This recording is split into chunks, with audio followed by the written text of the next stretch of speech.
Hello guys, welcome to Tech and Carland. तो आज हम रिव्यू कर रहे हैं 2025 की Mahindra Scorpio N big daddy SUV का। स्कॉर्पियो एन 6 वेरिएंट्स में अवेलेबल है, Z2, Z4, Z6, Z8, Z8S और Z8L। आज मैं Z8L मैनुअल वेरिएंट का रिव्यू कर रहा हूँ। Z8L में दो इंजन ऑप्शंस अवेलेबल है। पहला है 2.2 litre 4 cylinder diesel mHawk engine with 172.45 bhp, लेकिन 6 स्पीड मैनुअल गियरबॉक्स के साथ इसमें 370 न्यूटन मीटर टॉर्क और 6 स्पीड ऑटो गियरबॉक्स के साथ 400 न्यूटन मीटर का टॉर्क मिलता है और इसमें रेयर व्हील ड्राइव और 4 व्हील ड्राइव के ऑप्शंस है। दूसरा है 2 litre M stallion 4 cylinder petrol engine with 200 bhp and 300 newton metre torque, mated हुआ 6 स्पीड मैनुअल और 6 स्पीड ऑटो गियरबॉक्स। इसकी प्राइस शुरू होती है 13.85 लाख से और जाती है 24.54 लाख तक एक्स शोरूम इंडिया। ये Scorpio N body on frame chassis पर बेस्ड है, जिसकी वजह से काफ़ी अच्छी ऑफरोडिंग भी कर सकती है। ये silver, dark green, white, red, dark blue और ब्लैक कलर्स में अवेलेबल है। तो चलिए अब इसके एक्सटीरियर देखते हैं। फ्रंट में ड्यूल बैरल वाली बड़ी सी प्रोजेक्टर ऑटो हेडलाइट्स मिलती है विद डायनामिक टर्निंग इंडिकेटर्स और इनमें ब्लैक फिनिश दिया गया है अंदर की तरफ। नीचे है LED projector fog lamps surrounded by LED DRLs. Z8L में फ्रंट में भी पार्किंग सेंसर्स मिलते हैं। नीचे आपको सिल्वर प्रोटेक्टिव स्किड प्लेट मिलता है। उसके ऊपर हनी को मैश वाली लोअर ग्रिल है और ऊपर है महिंद्रा का टिपिकल वर्टिकल स्लैट्स वाला ग्रिल विथ महिंद्रा लोगो, जिसके नीचे है फ्रंट कैमरा। वर्टिकल स्लैट्स और टॉप पर क्रोम गार्निश है। फ्रंट से काफ़ी ज़्यादा मस्क्यूलर और कमांडिंग लुक देती है, जिसकी वजह से बिग डैडी नेम इस पर सूट करता है।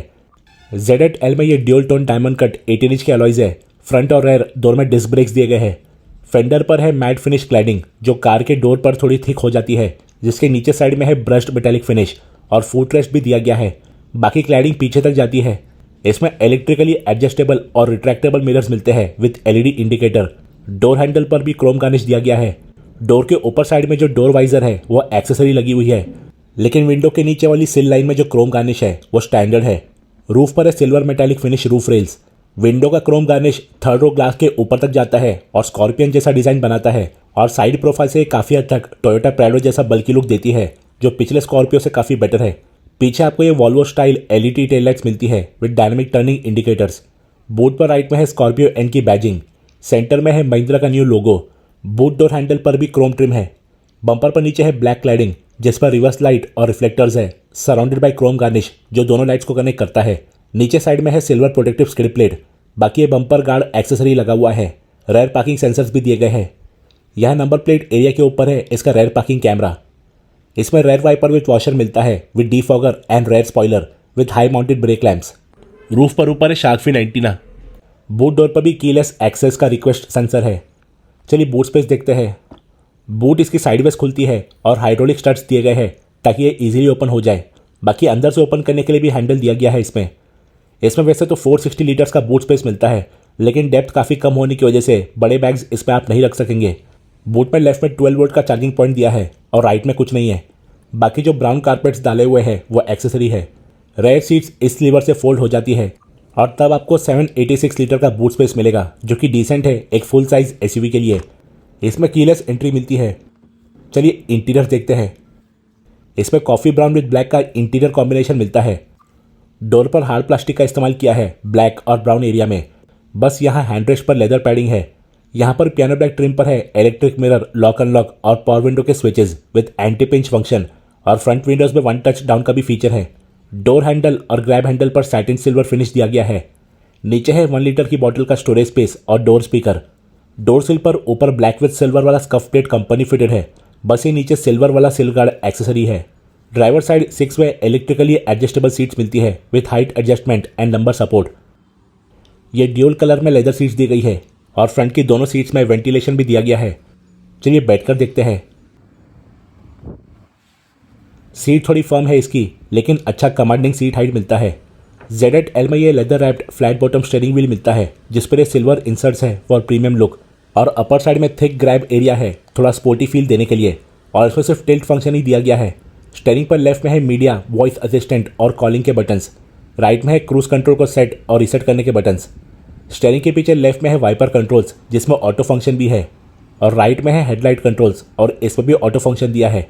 स्कॉर्पियो एन में यह एनालॉग इंस्ट्रूमेंट क्लस्टर मिलता है जिसके सेंटर में 7 इंच का कलर TFT डिस्प्ले दिया गया है, जिसमें आप range, average, digital speed, average speed, TPMS, service and error जैसी चीज़ें देख सकते हैं।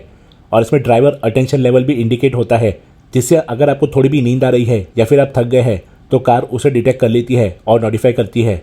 मैंने इसे थोड़ा रफ चलाकर देखा और सिटी में ये 10.4 का एवरेज दे रही है, जो कि अच्छा है एक फुल साइज एसयूवी के लिए। और जब आप नेविगेशन यूज़ कर रहे हैं तो वो भी इसमें डिस्प्ले होता है। राइट में है AC vent surrounded by satin silver finish और keyless engine start stop button. नीचे है पार्क असिस्ट ऑन ऑफ करने का बटन और हेडलैम्प का लेवल और रोटरी नॉब। नीचे पेडल्स पर एल्यूमिनियम फिनिश दिया गया है। ZL में ये 8 इंच का टच स्क्रीन इंफोटेनमेंट सिस्टम मिलता है विथ एड्रेनो एक्स सॉफ्टवेयर, जो सपोर्ट करता है wireless Android auto, Apple CarPlay, Bluetooth और एलेक्सा वॉइस असिस्टेंट, जो काफ़ी अच्छा काम करता है। इसमें ब्राउजर और दूसरे कुछ काम के ऐप भी मिलते हैं, जैसे आप इसमें news update, just dial, horoscope जैसी चीज़ें यूज़ कर सकते हैं। AC की सेटिंग्स भी यहाँ से एडजस्ट होती है और फ्रंट की दोनों सीट्स में वेंटिलेशन भी दिया गया है और वो भी यहीं से एक्टिवेट होता है। यूज़र इंटरफेस सिंपल और स्मूथ है, लैग नहीं करता और अच्छा ब्राइट और शार्प भी है। बाकी इसमें मेपल्स का इनबिल्ट नेविगेशन दिया गया है, जिसे ऑन करने पर इंस्ट्रूमेंट क्लस्टर में भी वो रिफ्लेक्ट होता है। ZL में सोनी का 12 speaker with dual channel subwoofer वाला 3D इमर्सिव ऑडियो सिस्टम मिलता है। इसका साउंड आप खुद सुन लीजिए।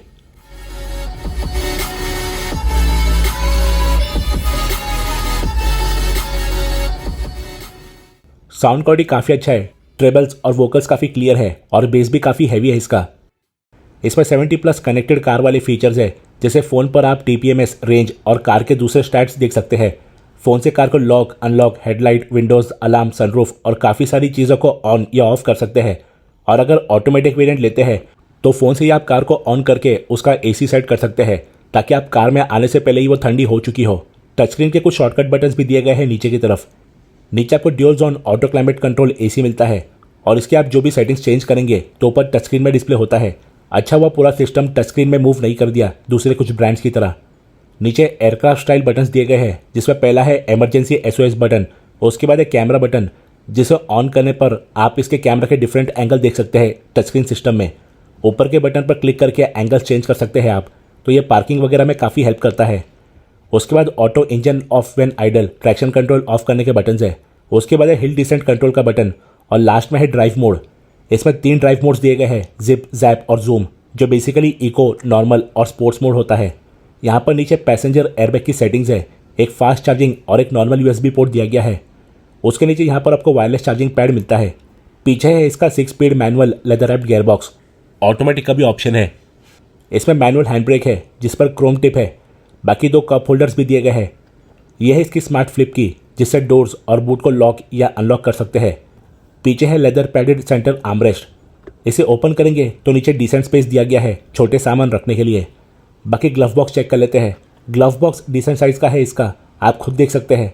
बाकी इसमें कूलिंग का भी फंक्शन दिया गया है। डैशबोर्ड पर यह soft touch stitch leather padding दी गई है विद स्कॉर्पियो N की बैजिंग। ऊपर मिलते हैं सनवाइजर।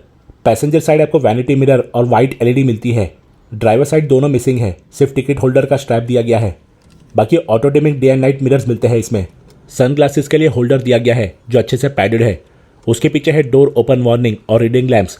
वाइट LEDs दी गई है। यहाँ पर माइक है कॉलिंग और वॉइस असिस्टेंट के लिए। सेंटर में सनरूफ का बटन है और इसमें डिसेंट साइज का सनरूफ मिल जाता है। स्कॉर्पियो तक में सनरूफ है, पता नहीं फॉर्च्यूनर क्या फालतू के बहाने देता है। यहाँ सेंटर में सोनी के स्पीकर का ग्रिल है। ओवरऑल इंटीरियर क्वालिटी डिसेंट है। मोस्टली सभी जगह पर हार्ड प्लास्टिक है एक्सेप्ट ये brown leather pad. Fit and finish भी डिसेंट है इसकी। और coffee brown with black and centre में piano black with silver outlining के साथ इंटीरियर काफ़ी अच्छा लुक देता है। चलिए पीछे देखते हैं। पीछे के डोर्स कुछ ऐसे दिखते हैं। पीछे भी पूरी तरह हार्ड प्लास्टिक का इस्तेमाल किया गया है, बस हैंड रेस्ट पर लेदर पैडिंग दी गई है। यहाँ पर पियानो ब्लैक फिनिश के सेंटर में है इलेक्ट्रिक विंडो का स्विच। डोर हैंडल और ग्रैब हैंडल पर सैटिन सिल्वर फिनिश है। नीचे है 1 लीटर की बॉटल का स्टोरेज स्पेस और डोर स्पीकर्स। ये नीचे जो स्कॉर्पियो N का स्कफ प्लेट है वह एक्सेसरी है। इसमें 3 हेडरेस्ट दिए गए हैं। चलिए बैठकर देखते हैं। अंदर और बाहर करने के लिए फुट रेस्ट का इस्तेमाल करना ही पड़ता है इसकी ज़्यादा हाइट की वजह से। तो मेरी हाइट 5 फुट 11 इंच है और आगे की सीट मेरे हिसाब से एडजस्टेड है, फिर भी स्पेस यहाँ पर अच्छा है। फ्रंट सीट के पीछे स्टोरेज पॉकेट दिया गया है। बाकी अंडर साइड सपोर्ट लंबे लोगों के लिए सिर्फ डिसेंट है। पीछे आपको 2 AC वेंट मिलते हैं surrounded by satin silver finish और नीचे है इसका स्पीड कंट्रोलर। उसके राइट में आपको टाइप C चार्जिंग पोर्ट मिलता है।